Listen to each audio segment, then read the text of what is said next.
I want to do those 4 miles about as much as I want to dump a vat of hot grease on my body, but I'm not going to go this far and then not do it, so. It's getting dark.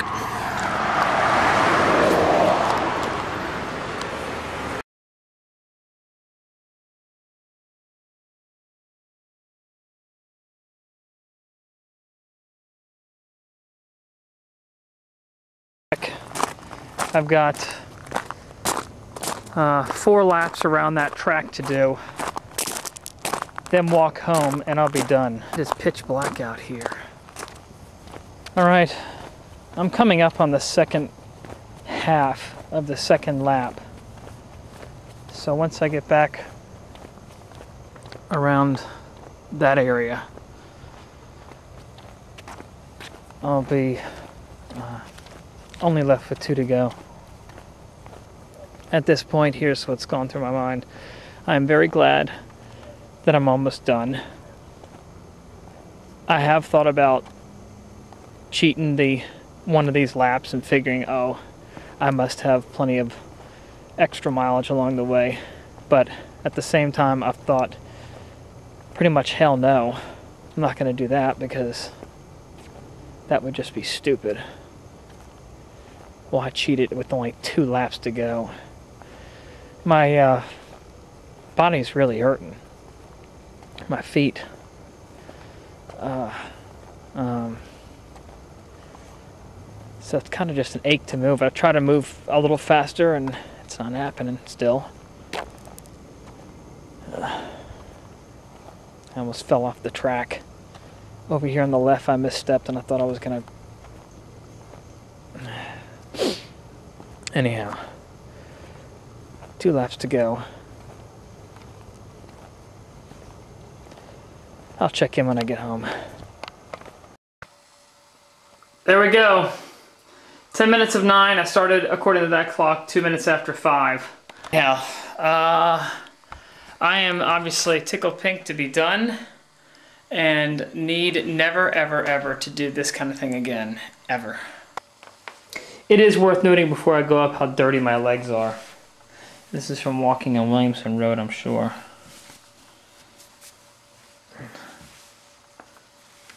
Look, even my toes are filthy. Yeah, look at that nice little rind of dirt there. Look, that's pathetic. Look at the line there. That is nasty. Feet are hurting big time right now. Bottom of the feet are looking basically okay. Yeah, I never got any blisters. I didn't think I would because I use my running shoes. But so right now, the part of me that hurts the most are my feet. The right foot right here, I pretty much can't lift it. So like just moving it up and down like that, I mean actually lifting the toes and the foot off the ground like that is pretty much not happening. This left knee that I was worried about is feeling okay right now. Wonder if I'll pay for that tomorrow. Look, I'm gonna go upstairs, take a shower. I'll debrief this whole thing tomorrow.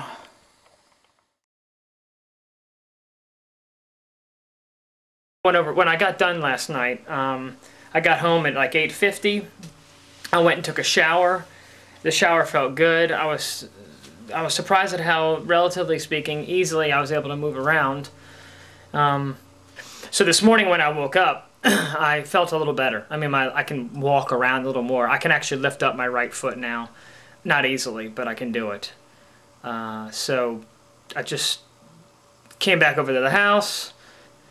I just couldn't imagine going all the way down the stairs, getting into a car, getting back over here, going up the stairs, getting ready for bed, blah, blah, blah. I just couldn't do it. Got dressed, went out for breakfast at Famous Anthony's, and I ordered whatever the hell I wanted, which turned out to be hash browns, biscuit, 2 eggs, and corned beef hash. It was fine. It wasn't, you know, stellar, but it was good. And then I came back, and I just finished right now taking a hot bath to soak my legs and stuff. Anyhow, in the end, am I glad I did it? Yes. only because I had it as a goal and I said I wanted to really try to do something that was physically very demanding, and it certainly fit the bill. Second to that was training for the marathon, which was the single hardest thing I've done that took place over a course of many, many, many months. Training for that was just grudgingly hard. And then the actual marathon race itself, relatively speaking, no big deal. The last several miles, I was going like half an hour a mile. So I think I did a little over 50. I'm thinking like 50 and a half or something like that. I'm actually going to calculate all that today. He asked if there were any moments where I had visions or saw anything. No, never, not even close. There were times like in the last 10 or 15 miles that I was walking and looking at my watch at 6 o'clock and realizing I'm going to still be walking 2.5 hours from now. And in a way that was at times kind of defeating, but generally, instead of having that be my major occupation, I decided to focus more on the mileage. So for example, when I reached the 41-mile mark, I knew I still had 9 miles to go. And at the pace I was going, that was going to be like 3 hours or even more. But the positive way of looking at it was, with only 9 miles left to go, I was in single digits. And the closer I got to the 50, the more I knew that I should go ahead and do it, and you don't get 46 miles into it and decide, oh, you can't do 4 more. So in that sense, there never really was a time that I just was like, I'm gonna bag this, I'm never gonna do it. Time went very, very slowly.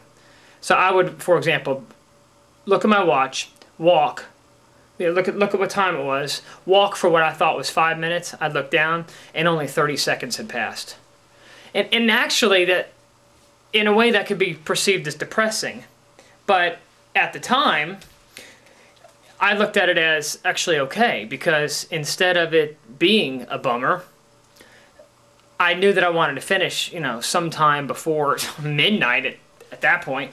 So when I looked down and saw that not much time had passed, it let me sort of be reassured that, well, you will finish this before 9 o'clock or 10 o'clock or whatever was on my mind at the time, because I started kind of losing track of what kind of pace I was keeping. When I was actually done with the 50 miles, boy was I glad I was. I don't know what else to say.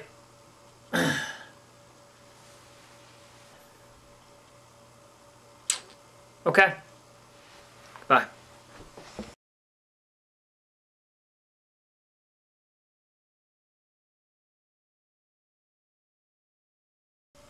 That's my right foot. And then you notice I got some redness here and here. This is some kind of little bit of an injury there. I think that's from just making the tape way too tight. Then on my left foot, the only major injury that I have on my left foot, not even injury, it's a little bit, is the very top. It was last night very, very, very red. Again, I think that's just from keeping the tape too tight or lacing up my shoes too much and not checking them often enough or something.